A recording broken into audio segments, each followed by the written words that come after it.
What is up, everybody? Welcome back to the Science of Flipping podcast. I am Justin Colby. Now, this episode is going to come directly from a call I had with one of my elite students, and it was all regarding risk. And so I really wanted to make an impact on you guys today, because this isn't going to give you just one simple strategy to find a motivated seller, how to get more deals done, but it is going to give you more of a mindset about what it takes to be a part of the 1%ers in real estate, because it does involve risk.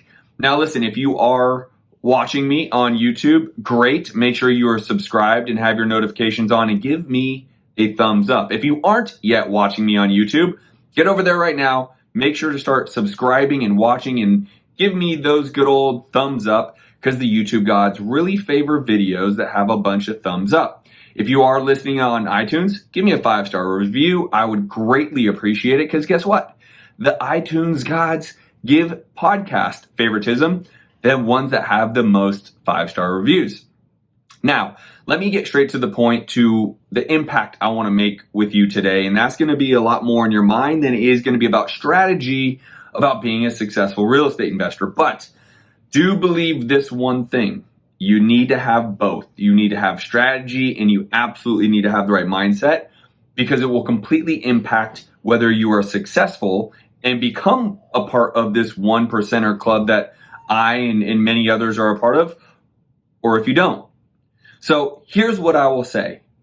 It really involves your risk tolerance. And I don't simply mean, making foolish decisions and being super risky with your money, but having a risk tolerance to know that I need to push my chips all into this business. I need to really value the fact that I can do this, and I need to believe I can do this. And if I go all in and quote unquote burn the boats, and I don't know if I love that analogy, but that's the idea, is that I'm going to make this happen, and I'm going to take the proper risks associated with the right opportunities to win. You see, Jake Paul, the boxer, I'm officially just going to call him the boxer now, because he just keeps showing up as a boxer and not just a YouTube star or whatnot. He has gone all in on himself, and it's really made an impact on me and so many other entrepreneurs, because we see the impact he's making in an age-old business called boxing. And this little YouTube star, this little teenager who made money going viral, has now become a legit boxer, right? I don't know if he could take on Mike Tyson, but I will tell you, he has made the right risk with the right tool and strategy, and he has really made a huge impact. I would say in at least the entrepreneur space, let alone in the sporting arena. And I think the point I bring up about that is because he's a loudmouth. Well, let me do this. Take away all this shit about Jake Paul. I don't know. I was going on a little bit of a tangent there. Just saw something about him. Take that shit away. Okay. So here's the deal. It takes risk and belief that your strategy is going to win. Now, could it take some money? Absolutely. And the reason why I bring up my student is because he's going all in, right? He's not going to be making excuses. He's not going to be turning back. He quite literally said, I'm all in for a year to prove that I can get this business not just off the ground, but to be doing 3 to 5 deals every single month by the end of the year. And that's literally, as I'm recording this episode right now, he is giving himself 12 more months to get to that level, right? And so what I would say is that level of belief is the start. It's the same level of belief I had in myself when I was broke, busted, and disgusted, lost my home to foreclosure, was living on a couch. The repo man took my car. But I had the same level of belief. The difference is my student actually has resources that I didn't have.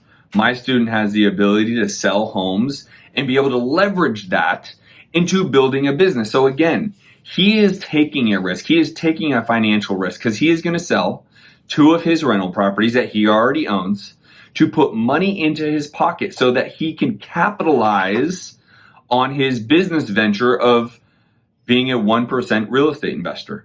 That's the risk he's taking. Now, I'm not going to sit here and tell everyone to go sell their home or sell their car or sell rentals. I'm not saying that. What I am saying is there is a certain amount of risk that you have to take in this business, in yourself, for you to really actually achieve greatness. And if you're not willing to take that risk, you are going to have a hard time achieving greatness because you're just going to end up kind of being mediocre, right? You've heard the saying, with big risk is big reward. Now, again, I don't want people, to be very clear, I don't want people out there being crazy, uneducatedly risky with their money or their time for that matter. But when you believe in something as much as my student does, or what I did, you understand what risks can be taken and what's a safe risk or not a safe risk. And for those of you that are out there and have heard me say this recently and are watching my social media, I am telling you now, wholesaling business the way you know it, the way it has been defined over the last decade or so, is absolutely dead. And you need to know that because the opportunities are not dead. But that's how you need to be thinking about the wholesaling business. It's not a transactional business. It is an opportunity business, and you need to understand how to take advantage of those opportunities. So that means when the time is right for you to take those risks, you need to be able to take those risks. I promise you this, there are plenty of buyers, there is plenty of money, and there are plenty of deals. You need to find them. So for some of you, you may not be needing to sell your rental properties to go all in and push all your chips in on this business. You might just be needing to take the risk on marketing. So instead of doing $1,000 a month or $2,000 a month, maybe you ratchet that up to $5,000, $6,000, or $7,000 a month in marketing. Maybe that's the risk you need to take. For others, like my student, they're going to go all in. They're selling rental properties, they're capitalizing their business, and they're going all in. He said he wants to go nowhere less than $10,000 a month on marketing. That's a lot of money. There's not a lot of people willing to take that risk, but that's the risk that he's willing to take. And so this whole thing is a mindset game, right? The wholesaling and real estate investing isn't terribly difficult. Yes, you need to have the right strategies, and yes, you need to have the right network, and yes, you need to have lenders if you want to flip. Yes, you need to have lenders if you want to buy and hold. But the business isn't terribly difficult. What is difficult is for you or for people to take the risk that is necessary to reach the 1%ers. Now, maybe you're out there and like, Justin, I don't even care if I am the 1%ers. I just want to replace my income. Then awesome. So what's the risk that you're going to take? Are you going to quit your job? Or maybe it's just a simple sacrifice. Are you going to stop watching Netflix or stop playing video games? Any way you cut it, to be able to make a good income. And my definition of good income is definitely into the six figures, where I'd say you got to be making at least $150,000 to live a nice life these days. It doesn't matter what city you're in. If you want to live a nice life, that's the level of inflation. That's the level where we're at now. But to get to that level, it might take you taking on a little bit more risk than you're comfortable with. And by the way, that's what's going to get you there, is stretching your comfort zone, right? Understanding this is risk and I'm outside my comfort zone and I have to make it. I don't have an option. This is going to work for me. And again, I don't love the analogy of burning your boats, but that's it. Not being able to look back and have an excuse for why it didn't work, but to take a level of risk that you now have to make it work. It's too easy for everyone to sit on the sidelines and say, my city is too competitive, or, the housing prices or housing market is too high. It doesn't make any sense. It's too easy for those excuses to be made by the, guys on the sidelines.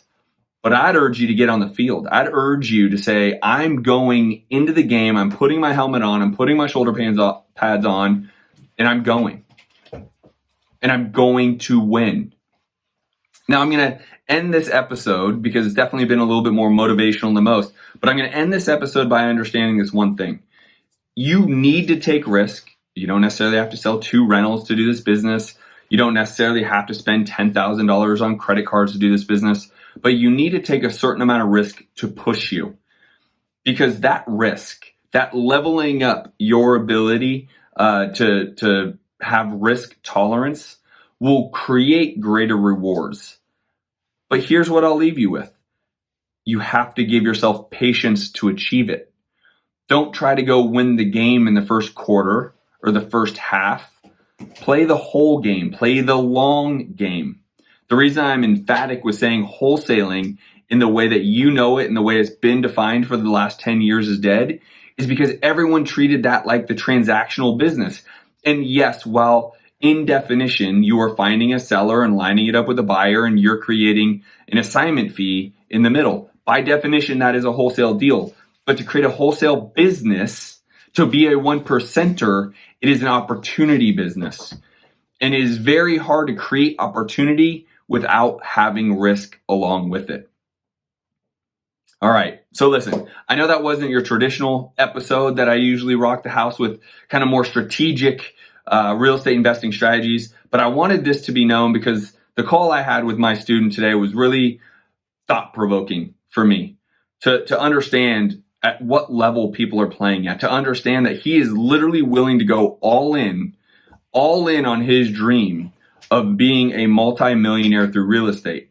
He's already a very successful business owner, and this is his next venture. And so he is capitalizing and selling his rentals and taking the risk on to go all in here. And I encourage you guys to take the same level of risk within your world, right? What is that? Look at that, because I will tell you, if you don't have that ability to say, I need to go all in, then you're likely not going to be able to achieve what you really want to achieve, which is A, becoming rich financially, and B, becoming wealthy financially. So those are the things that you want to achieve. And if you guys just heard that sound, you know what that was? That was my little 10-month-old baby girl who just came into my office. So if you guys heard her, she's a blessing to me. Anyways, I don't want to go on a tangent. I appreciate you guys. I want the best for you guys. If you ever need anything from me, make sure you reach out to me on social media, the Justin Colby. Hit me up, say what's up on Instagram. That's usually the best place for me. Or maybe even Facebook. You can just look up Justin Colby on Facebook. Friend request me. But anyways, if you need anything, I'm there for you. Make sure you are hitting the like button if you're watching this video, and make sure you're giving me a 5-star review if you're listening. And I'll see you guys on the next podcast. Peace.